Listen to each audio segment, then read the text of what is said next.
of my favorite things about Wordbrew is finding new authors and meeting new authors, and we're about to have somebody on stage who I've never heard, and I'm so looking forward to this.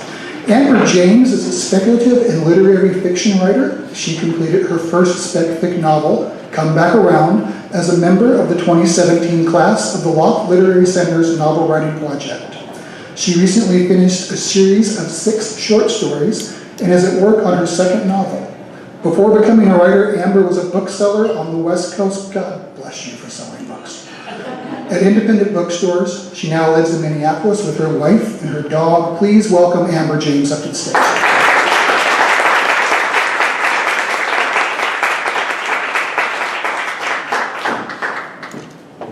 Thank you everyone for being here. This is a tight 5 minutes, is that right? Whatever. Loose 5 minutes. A loose 5 minutes? Awesome. An author 5 minutes. I like that a lot better. So I'm reading from an excerpt. This is the first chapter of my novel, Come Back Around, which is not published yet. The operative word there being yet. Come Back Around. Can everyone hear me okay? Good, okay. Chapter 1. Welcome to the waiting room.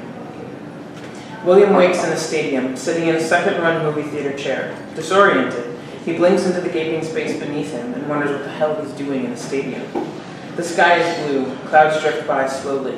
In the distance, he sees skyscrapers. Small things fly back and forth through the air, sometimes landing on the skyscrapers, sometimes coming from them. He can't remember what he was just doing.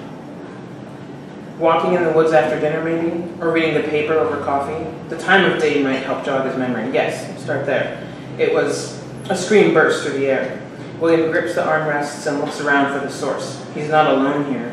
Searching the rows of seats reaching inconceivably high, he sees people scattered around him. There must be hundreds of thousands of them. He looks down to the center. Oh God. William gasps, pinches his eyes closed, and prepares for the vertigo. At 71 years old, he's surprised he hasn't already fallen out of the chair. The screaming stops. William's eyes are still closed and the dizziness hasn't come. He takes a deep breath and opens one eye. Nothing. He opens the other. He blinks and waits. Nothing. William provokes this kindness by looking deliberately down to the ground again. In the center is a small desk. At least it looks small from his vantage point. It's surrounded by people dressed in white. Now the choreography of this place comes into focus. Names are being called over an intercom, and people are rising from their seats and walking to the desk. They're met by a person in white, all of whom are carrying something. A clipboard? Then they disappear down one of the hallways behind the desk.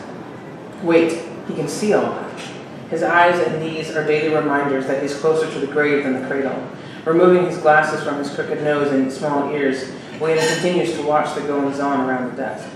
Yes, he can see them clearly, even without his glasses. It's been decades since he's been able to see unassisted.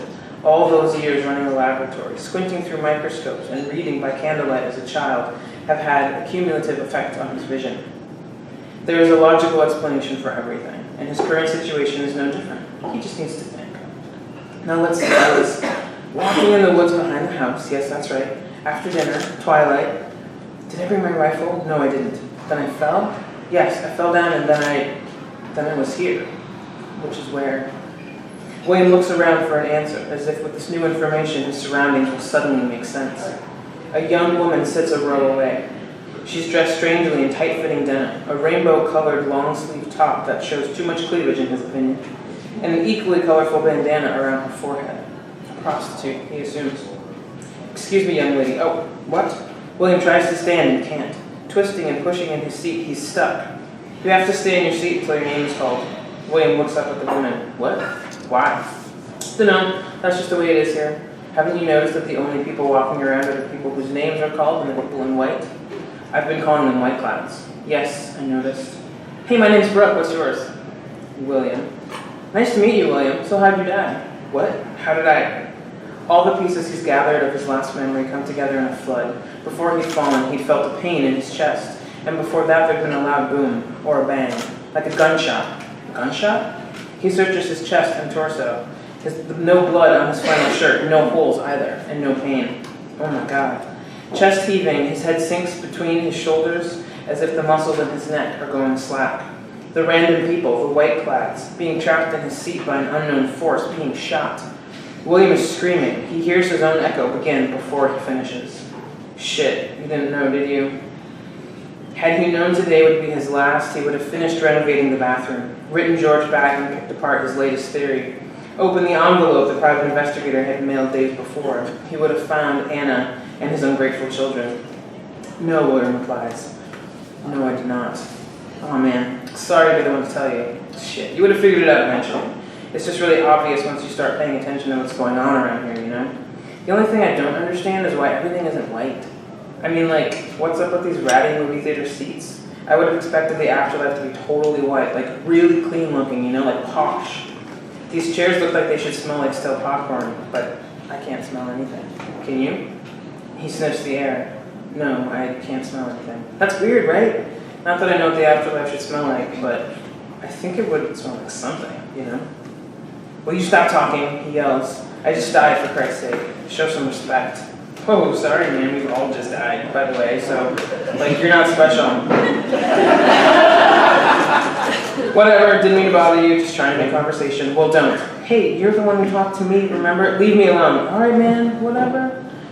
William thinks about what he would have done after finding Anna.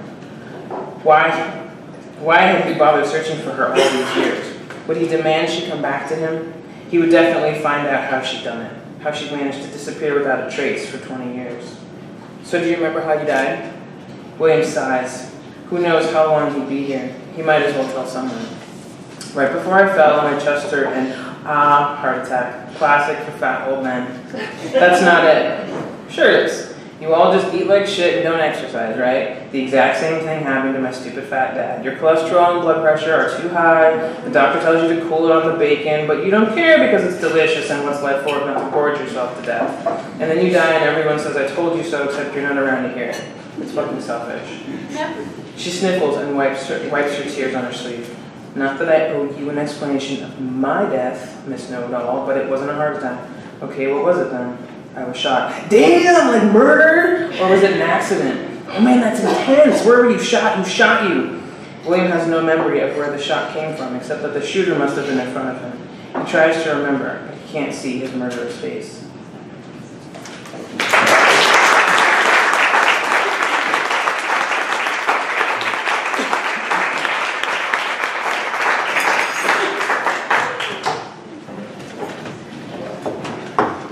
But I want to know who,